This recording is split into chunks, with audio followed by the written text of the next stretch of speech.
It's a team from Toronto, Canada. We, the North, are now we, the champions.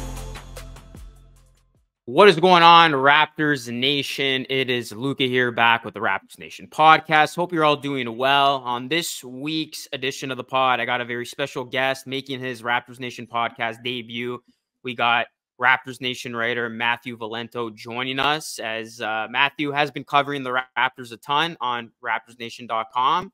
And yeah, thought I would bring him on, talk about the season that has been a very wild one, to say the least, and then get into some topics regarding the Raptors' current state. But before we dive right into it, do me a solid, guys. Hit a like over here on YouTube and subscribe for more content over here on the Raptors Nation YouTube channel. And also, you can find this podcast wherever you get your podcast, that is on Apple, iTunes, or Spotify. Leave us a 5-star review. It would be greatly appreciated. So, Matthew, how's it going, man? How's life covering the Raptors? I know it hasn't been, it's been a crazy season, to say the least. Yeah, first of all, thank you for having me on. Pretty honored to make my debut here. But yeah, personally, as a Laker fan, it's definitely getting me a new perspective on what it's like to cover a different team. For the Raptors, I can understand the rebuilding nature. It's not always pretty when it first starts, but as a Laker fan, I went through it. Every team goes through it at some point in time, but there are brighter days ahead, I'm sure. Yeah, it's funny. I was actually messaging Trevor Lane, obviously legend of Lakers Nation, just talking about kind of like his career covering the Lakers. And he said he first started covering the Lakers for Lakers Nation when, they were bad. I think it was a year or two before they made the move for LeBron, bringing him in. And those were some pretty bad Lakers teams, as you could obviously attest to.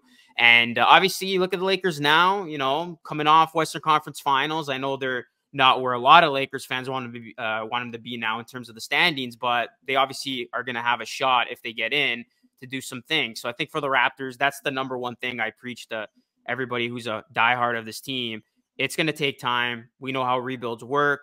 It's very rare that you have a team be at the top for a very long time. And what's funny with this Raptors team, Matthew, is the fact that they were at the top for a very long time. Not in terms of winning championships, but you talk about winning seasons. It was them and the Golden State Warriors who were the winningest teams over the last decade. So they were almost due to have kind of this fallback season where, they reset, rebuild. And if it takes them a couple seasons to get back to the top, at least they had a nice decade to build on. Yeah, and those Raptors teams, like with Dwayne Casey and all those guys, with DeMar DeRozan, Kyle Lowry, you had all those great seasons, which you can obviously appreciate. And, you had those like last 2 to 3 seasons where you kind of felt like the time was coming that they had to pick a direction.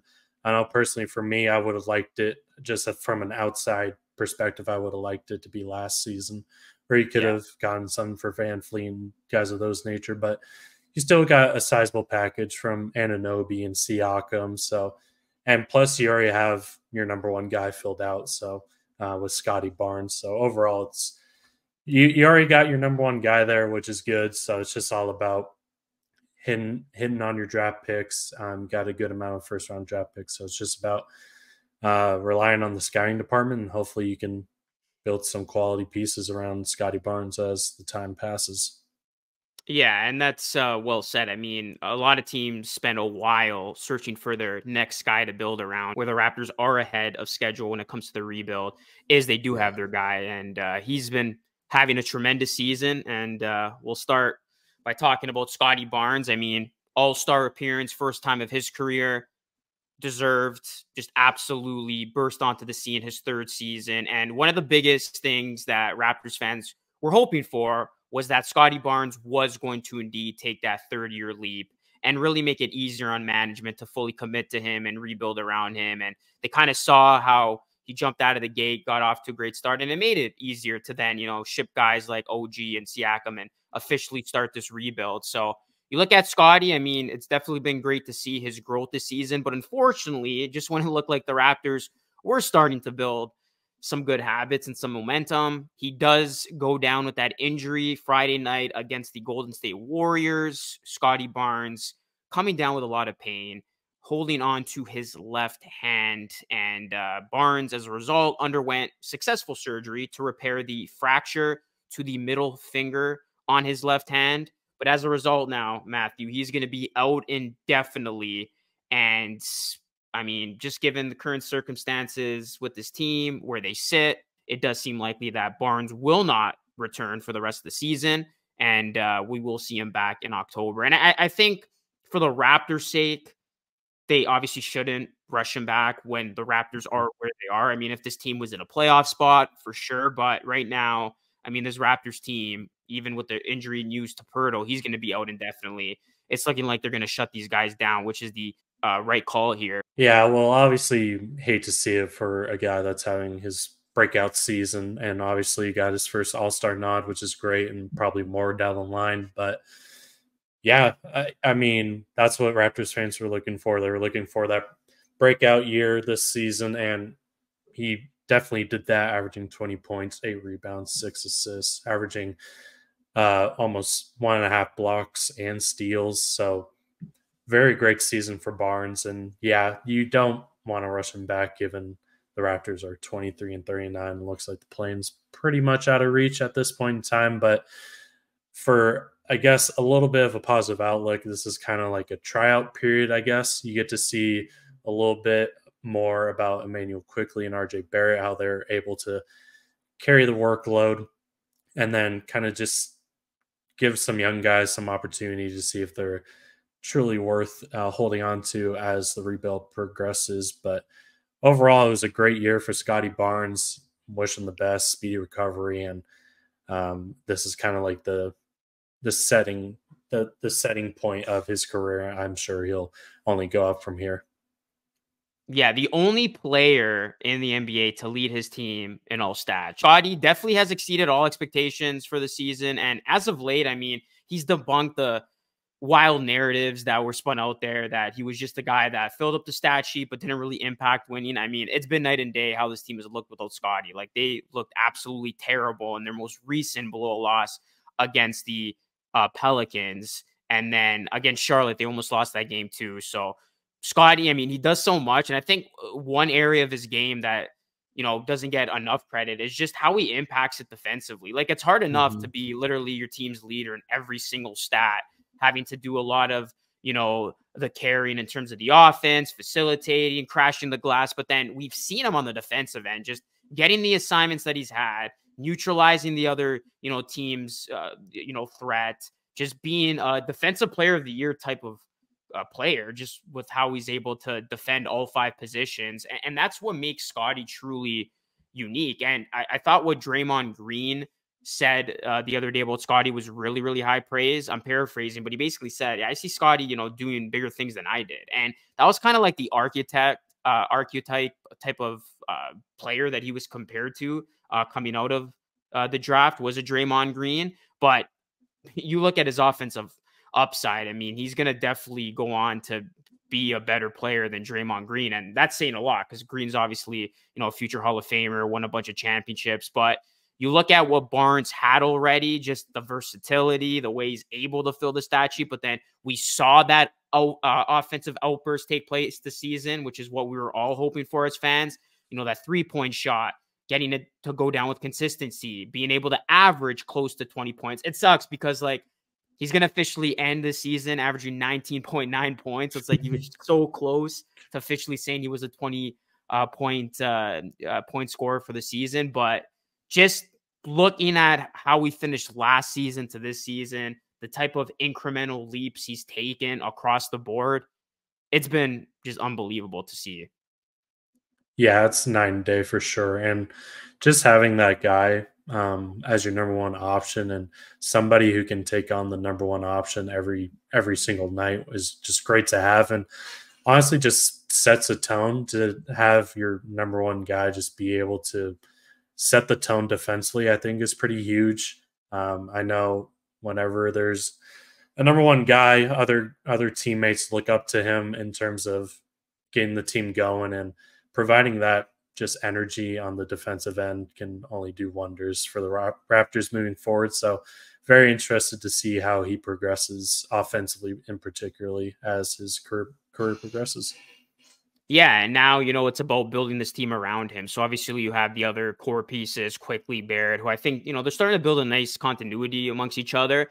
But then, this offseason is going to be crucial if the Raptors do look to add some more pieces to kind of round out the rest of this roster. Now it's all about complementing Scottie Barnes' skill set. So I think that's going to be obviously management's opportunity here and duty to bring in the right pieces from here on out that complement Scottie. And this draft, we keep talking about it. It could end up being a very big draft for the Raptors, as they could have up to 3 picks in the draft. So we will see how Scottie Barnes continues to grow with this Raptors team. But switching gears now, a player that will be a part of the Raptors next season, as we kind of start to look ahead to next season for this Raptors team and who's going to be here and the pieces that are going to be alongside Scottie Barnes. And Kelly Olynyk is going to be with the Raptors for the foreseeable future. The Raptors officially locking him down to a 2-year contract extension as Olynyk. This was a guy that obviously he's been happy ever since he got traded here, that he's playing for his hometown team. He was born and raised, and he had a quote that said, he always wanted to be with the Raptors since he was 4 years old. So it's kind of a full circle moment for him. And Kelly Olynyk, he was rumored to get a deal done with the Toronto Raptors. This was dating back to the trade deadline.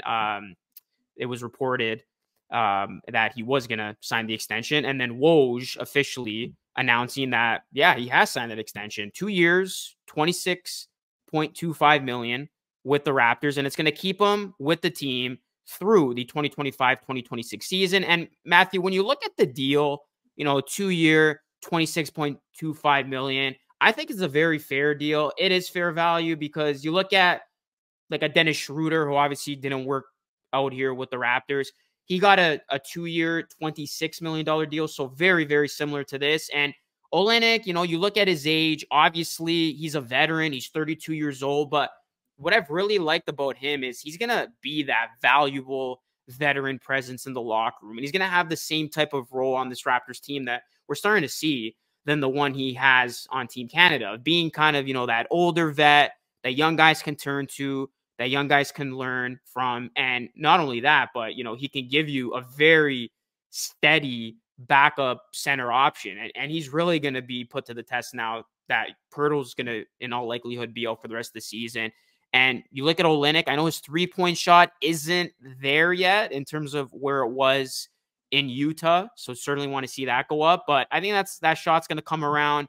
And he's a tremendous passer, just, given his size and length. So I think Olynyk is going to provide not only what this team needs in terms of skill set. They were thin, especially when Pirtle went down earlier this season with having a backup center, but really be that guy that can get these young guys on the same page and being that, vocal leader in the locker room. Because I feel like the Raptors are missing that. Obviously, you hope Scottie Barnes can take the reins and be the leader of this team. But I feel like, with some of those guys coming on now, Van Vliet, Anunoby, Siakam, you look at, a player on this team to really step up as being that leader. And, maybe it's Olynyk at 32, who has been around the NBA, who's seen a whole lot, that can, help this team take the next step once they're ready. So I was a big fan of the deal. It was inevitable. It was a no-brainer. And really looking back to that deal as a whole, and I'll get your thoughts on it in just a minute, I liked the trade when it happened, and I really like it now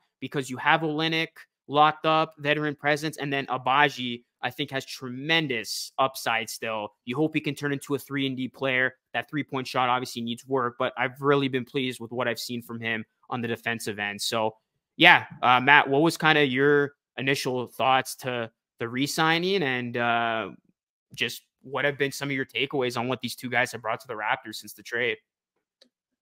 Yeah, for Kelly Olynyk, I thought it was a pretty fair deal. Only 2 years, so nothing too crazy. But you're seeing it now. Role players are kind of getting a little more of an uptick in their contract value. So I think overall it's a pretty fair deal with what he's able to give you on the floor.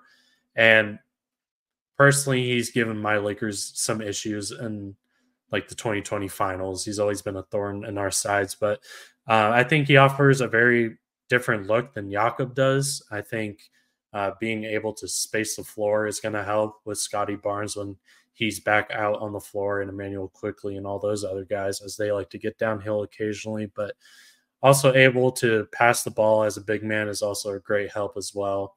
And a little bit of shot creation here and there is always good. But overall, I'm a fan of the deal. I think his leadership is going to be something to look at as the rebuild progresses on. I think as the Raptors progress, you need a little bit of veteran leadership throughout a rebuild, and I think Olynyk can provide that. As you mentioned, 32 years of age. He's been on some good Boston teams, Miami as well, so he can definitely provide some leadership as Scottie continues to mature, which is also good.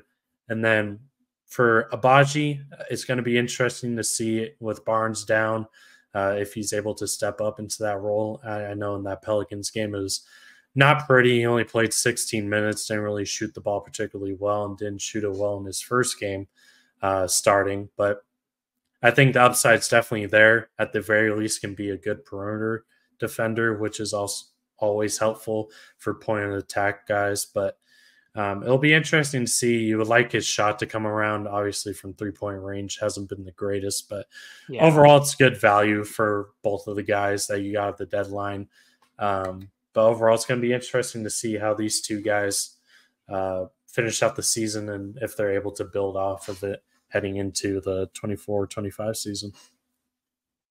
Yeah, no, for sure. And going back to Abaji, he actually did leave in the third quarter because of sore left knee. So hopefully he is able to come back and he doesn't miss any time, because right now the Raptors are very thin, shorthanded. A couple guys out. Bruce Brown Jr. has missed the last couple of games. So yeah, no, I think it's a very good point you brought up, with Abaji having, in all likelihood, is going to be the starter for the rest of the season if, this sore left knee doesn't keep him out, which I don't think it will. And, a young player like him, 23 years old, it's an opportunity for him to really develop his game, get into a rhythm here, start to hit that shot, that three ball in particular, with consistency. In his first couple of games with the Raptors, he came out of the gate just shooting it extremely well. He had a massive game against the Hawks, very efficient games against the Hawks and the Nets. And then, kind of it's fallen back a bit, his 3-point percentage. So hopefully he can get into a rhythm there and really build on some good habits. Because I think when you look at this Raptors core, Abaji, I think he could be a solid role player for this team, moving forward. And obviously the Raptors giving up one of their first round picks, which is a late first, one that they acquired in that Indiana Pacers deal with Pascal Siakam.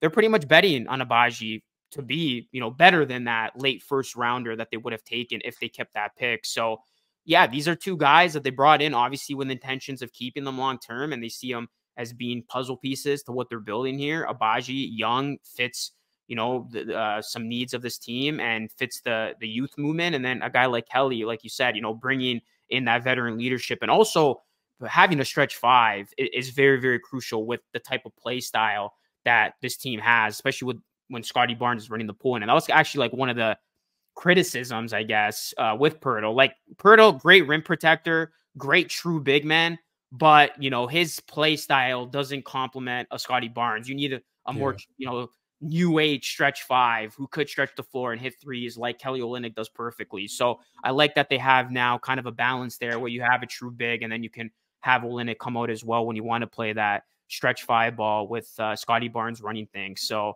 yeah, both these guys obviously going to get ample opportunities to close the season out. Olynyk going to be the starter till the end with Poeltl out, and then Abaji going to be the starter as well with Scottie out. So hopefully they can build on some good habits going into next season. So yeah, let us know your thoughts on the contract, guys. Do you like it? Do you not like it? I think, overall fair deal. Matthew agrees. Can't go wrong. Olynyk, he wants to be here too, Matthew. I think that's super important. Like, he's from here. And the Raptors have always had a tough time at getting guys who want to play here. So I think what they're building here is like, you have some pieces, Olynyk, even going to Barrett, who's seen a resurgence in his career, hometown heroes who actually want to play for their hometown team. And you see it in their play. It's just been night and day compared to where they've come from. So always a good sign when guys want to be here.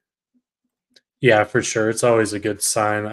It's all about setting a foundation, a culture, which the Raptors are kind of restarting now. And having guys like Barrett and Olynyk there, as you mentioned, the hometown heroes, it's always great to see. And then hopefully Scottie Barnes can begin to kind of set that tone going forward and hopefully be that cornerstone of the franchise. And as he grows and elevates into his game, be able to be that guy that's able to uh, get some guys over in free agency. I know Toronto has a great fan base that's never been in doubt or question in the NBA. Definitely one of the better fan bases in the association. But it'll be interesting to see if Scottie Barnes is able to step into that leadership role along with other guys like RJ and Kelly and be able to get some guys over here, which will be interesting to see as time passes. Yeah, very true. I mean, there's not really I haven't really looked at the available free agents. I know the Raptors will have a little bit of cap space to work with, but there's no it's funny. The biggest names who are going to be available are the former Raptors, Siakam, OG, unless, there's a 360 and they somehow bring OG, but there's not really a huge name this summer, if I'm not mistaken, for them to kind of go after. I think the most intriguing name that I saw that could make sense for the Raptors, but not so much anymore because they locked up Olynyk, and I don't see them, and they do have Pirtle under contract unless they move him, is a Nick Claxton. He's an unrestricted free agent from Brooklyn who I think would be a nice fit. But other than that, I mean, not a whole ton. Unless LeBron opts out, Raptors draft Bronny, and we start the movement of LeBron and Bronny in Toronto. Hey, that was a thing at one point, and it still is. There's a small chance of that happening. Yeah, if you told me that would happen this summer, I would tell you you're crazy. But hey, crazy things have happened. But yeah, it'll definitely be interesting to see what Braun does with that player option. Obviously, there's a lot of chatter surrounding it due to what the Lakers did at the deadline. But I mean, if the Raptors are able to get Bronny and LeBron, I mean, sheesh, that would be absolutely insane and great for the fan base, obviously. Okay, I know it's a Raptors pod, but you got to tell me your opinion here. What does LeBron do this summer? You think he stays with the Lakers? It was hard because I know at the deadline I was just staring at my phone waiting for it, but no trade came, and gut fan instinct was, yeah, LeBron's probably gone. But I mean, 51 million is very hard to turn down. And obviously, he's in the tail end of his career. Is he really willing to want to uproot his family again? That remains to be seen. But I think, thankfully, now that the Lakers are playing better, obviously, at the time of this recording, they have a huge game against the Sacramento Kings. So now that the Lakers are playing pretty decently better, still some ups and downs throughout the past couple of weeks. But I think now that we're playing a little bit better, I think LeBron will probably accept his option, maybe sign an additional 1 to 2 years. But yeah, I'm feeling a lot more optimistic about him staying than at the initial deadline. So I guess that's a positive. Yeah, it's going to be fascinating to see what he does. Obviously, there's the whole LeBron coming to Toronto, which would be just crazy considering, it was LeBron to at one point. That would be a crazy full circle moment. But I think realistically, if I see LeBron staying in LA, I agree. But if he does leave, I think San Antonio is a very, very interesting possibility just because, they have Wemby who, LeBron can kind of take under his wing until he retires. Greg Popovich, because really, you look at LeBron's career, he's never had a coach of Popovich's caliber coach him. So that would be entirely new for him.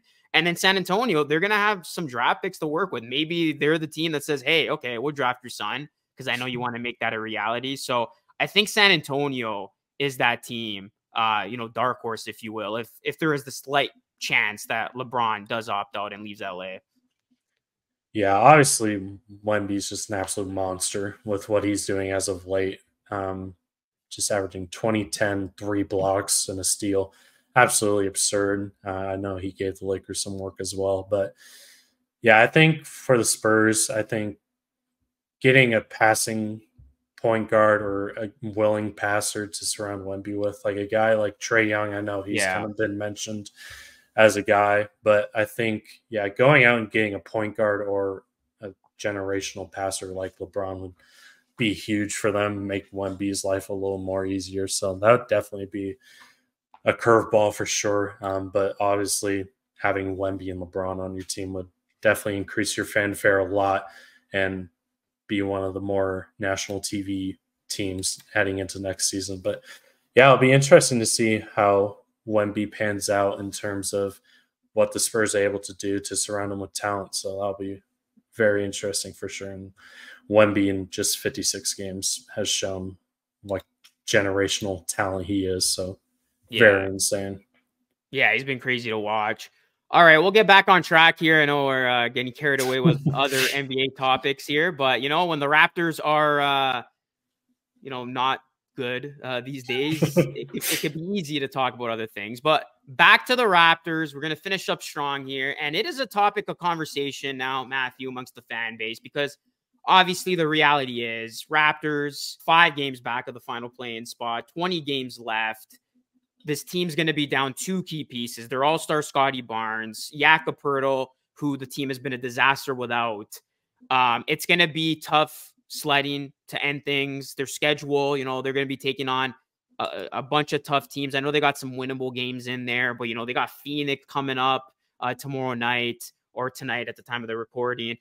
So it's going to be hard to get W. So the reality is this Raptors team looking ahead to next season, and they're kind of stuck in the middle now. It's funny. They were caught in the middle before in terms of their direction. They pick a direction, but now they're stuck in the middle in terms of, are they going to try to keep their 2024 first-round pick, which is top 6 protected, to the San Antonio Spurs, or are they going to continue to try to play hard and Darko's going to have these guys, go for it and prioritize winning games and trying to get into the play-in, even though it is a very, very small percentage of that happening.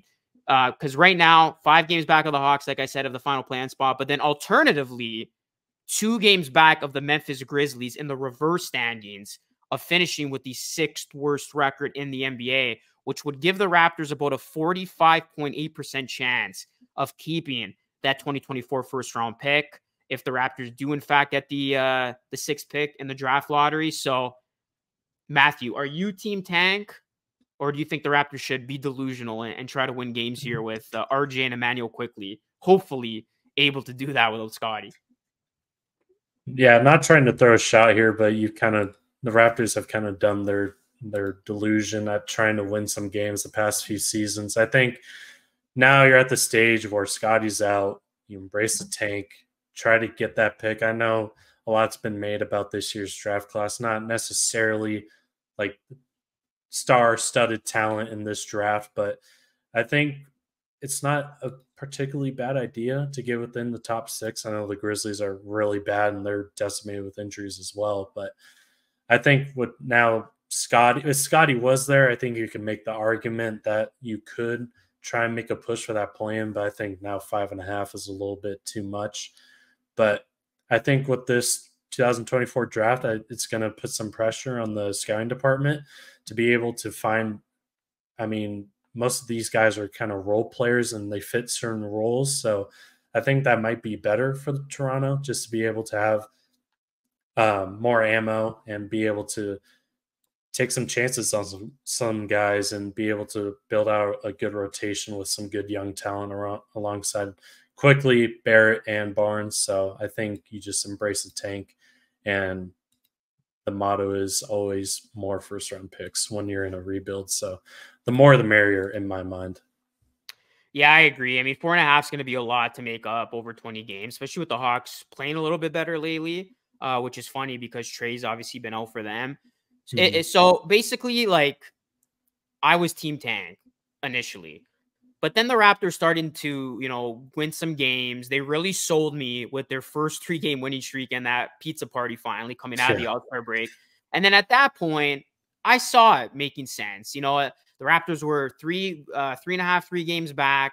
They were playing a lot better. Scottie building some chemistry with the core of, Emmanuel Quickly, RJ Barrett. But then obviously, unfortunately, the injury happened. The Raptors just looked terrible with Barnes being out. They got blown up by Golden State. They barely beat one of the worst teams in the league in the Hornets. They got absolutely blown out the other night against New Orleans by 41. It was just embarrassing to see. So now I'm back on Team Tank because it doesn't make sense to try to go out and win games. First of all, even if you try, you're not going to win many games because, again, whenever you remove your best player from the team, it's going to be awfully tough. And then you have Jakob Poeltl, who the Raptors have just had a terrible record without because, obviously there's still fans that are complaining about the trade. And, I was one of those people revisiting the trade of why it was a mistake at the time, because the Raptors should have never tried going for it. They should have been sellers last year, as you mentioned at the top of the show, not been so delusional and just officially started the rebuild last season by trying to, offload Van Vliet instead of losing him for nothing, not trading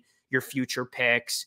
But, that's obviously in the past. We won't go back down that rabbit hole, but just given the current situation where they stand, it does make sense. You're not going to win games. This team, talent-wise, is not going to match up well against the remaining part of the schedule.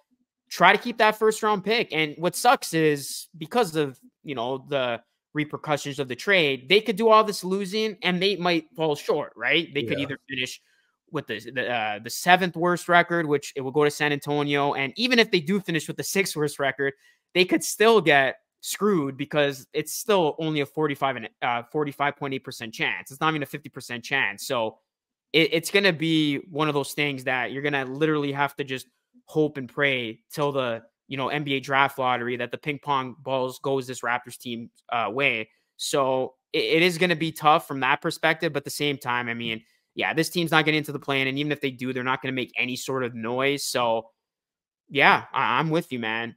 Team tank it. See if you could keep that pick. And then the thing is, you need that pick to convey at some point. So if the Raptors are, outside of the top six, bottom six next season, that pick goes to San Antonio. But if the Raptors somehow do fall within the top six, bottom six next season, they keep that pick. So at some point, you're going to have to pay the Spurs the pick. So that's why some people are saying convey it now, because it is a weak draft class. But I think when you're so early in a rebuild and you're nowhere near being back to, a contending team, picks are valuable. And I think there's been so much talk about this being a bad draft that, you always find diamonds in the rough. And I think whenever you're in a position where you can get a high lottery pick, yeah, I think you take it. So the Raptors, they're right there. Try to see if you could get, a top six pick, because there are a couple of players in this year's draft who I think could pan out. Like, for instance, a Rob Dillingham from Kentucky, I think would be a very intriguing prospect for this Raptors team, especially since they're thin at that point guard position behind Quickly. And I think he's projected to go number 6 right now. So that would be very, very interesting. But yeah, I think the Raptors should definitely be on Team Tank at this point. Yeah, you just got to embrace the tank at this point. I think you just got to take the chance of the ping pong balls. I know you can definitely get lucky through the past couple of seasons. We've gotten some teams that have risen up that we did not expect at all. So I think you just roll the dice, see what happens. With Barnes out, I mean, the team obviously is going to try to win, but it's probably not going to pan out. So I think you just embrace it.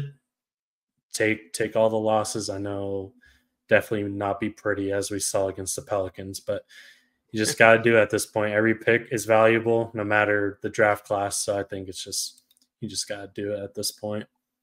Yeah, again, caught in no man's land because they're not going to catch up to the Blazers, who are just a mess right now. And I think they're 4 or 5 games up on the Raptors in the reverse standing. So the best shot obviously is Memphis. But as you alluded to, I mean, Memphis, they're just derailed with injuries at this point, and it's going to be hard for them to win games. So it'll be interesting if we do see a tank war develop over these last 20 games, and that would give us something to monitor in this final stretch. But yeah, let us know, Raptors Nation. Are you on Team Tank, or are you on Team Play Hard, shoot for the play-in despite not having Scottie or Pirtle?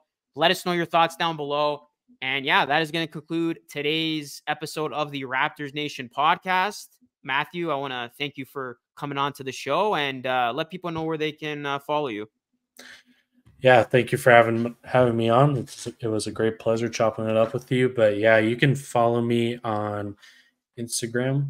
This is really bad podcasting. I don't even remember my username, to be honest with you. Matthew.Valento, and then Twitter is my handle on this stream right now. So follow me there at Matthew Valento, and then also started my own podcast called Basketball Banter with Matthew Valento. So if you feel free to check that out as well. But yeah, those where you can find me. And of course, you can check out Matthew's work also on the RaptorsNation.com website, and that's where you can find daily articles about the Raptors and any news that comes out. We're on top of it. And this pod comes out every single Thursday. So once again, guys, do us a solid. Hit a like over here on YouTube, subscribe to the channel, and share to other Raptors fans. And be sure to leave us a 5-star review on Apple, iTunes, or Spotify. It does help the pod a ton. That is it for me. This is Lucas signing off. Thank you guys so much for watching. Until next time, stay safe.